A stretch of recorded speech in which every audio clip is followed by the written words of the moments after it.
Right now I'm in Jinhua, which is in the Zhejiang province of China. It's about 2 hours south train ride from Shanghai. And I came down here right after my race to visit family. And I'm heading back tomorrow. So it's been here for 3 days now. I'm just getting a bike ride in on my cousin's mountain bike and also recovering from the race. And there's a nice path that I'm able to go on. That's like 7 kilometers long one way that a lot of people run on. So beautiful city on this Thursday morning.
就可以看到，这个东西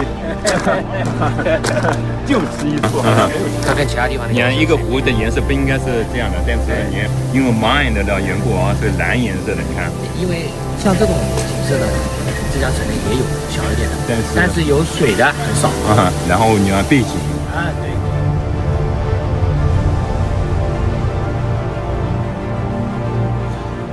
So this is the Jinhua Sports Center, which has a track, soccer field, basketball court, and a swim pool where I just swam at. And it has a pretty nice facility. Not a lot of people come here, but working out here is pretty decent.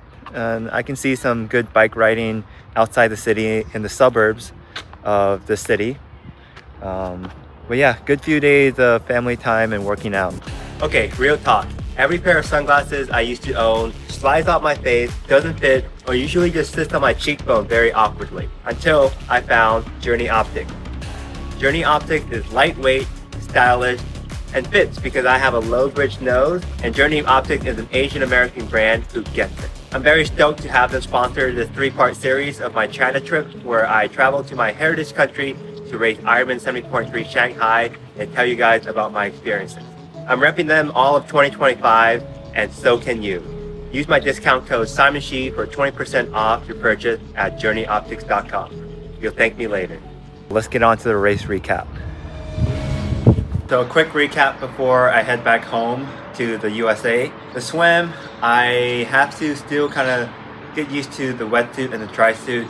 My upper body felt a little tight, so I had trouble getting my stroke out of the water and then into the water back again. So I had to test out different, like having the tri-suits down, maybe a different wetsuit size, but there's no reason why I shouldn't be in the front pack.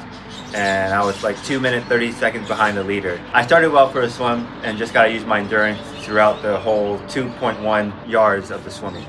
And I got onto the bike. I stayed patient. It was a 2-lap course, very flat. I stayed in aero a lot, and then there was some very slight uphills where I got out of position and I stood up, so kind of relaxed my lower back. The first half of the bike, I really stayed patient and kept it at like the 270, 280 watt range and not to go over it, because I know that in the past I lost significant power towards the end, and that paid off. I ended up biking at 208 and still need to do aero testing to find out like what position on the bike can be better, so I'm pushing the same power and going faster. So I nailed my nutrition, nailed my carbs, my sodium, intake liquids. So I got off the bike and ran very patiently, low 6 minute per mile pace. Felt super strong, no cramps at all for the race. So everything went super well. And then I ran, and in the last 5K, I saw two of the pros in front of me. So I wanted to catch them, and that's where my pace started to quicken significantly, like getting a 5:37 the last mile, and ran those two guys down. One was Irish and one was Chinese. So I beat both of the Chinese national team members and the top Chinese national team member in the country, and finished strong in 7th place with a time of 3 hours and 56 minutes. And now we head back home to the USA. This trip meant more than just racing. Over 10 days in China, I reconnected with parts of myself I didn't realize I had lost. I visited my dad's hometown, walked the same streets he grew up on, and met my family again, all welcoming me like I had never left. I laughed with cousins, shared meals with relatives, and felt a sense of belonging that's hard to put into words. I did practice speaking Chinese every day, even if it wasn't perfect. I started to remember more, and importantly, I started to feel more connected. This trip reminded me that heritage is more than just language. It's stories, people, and moments that bring your identity to life. And I'm leaving here with full heart, a deeper sense of who I am, and a stronger motivation to keep showing up, both in sport and in life.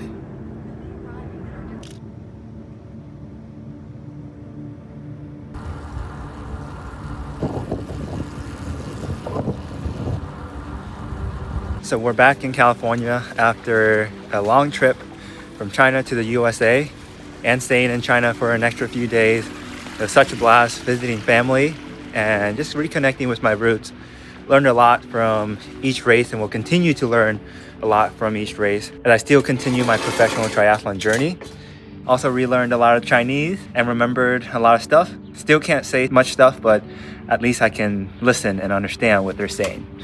So my China trip, May 2025, has been a blast. I do want to visit often and race more in China because it's a blast. They take good care of you. Chinese people are very welcoming.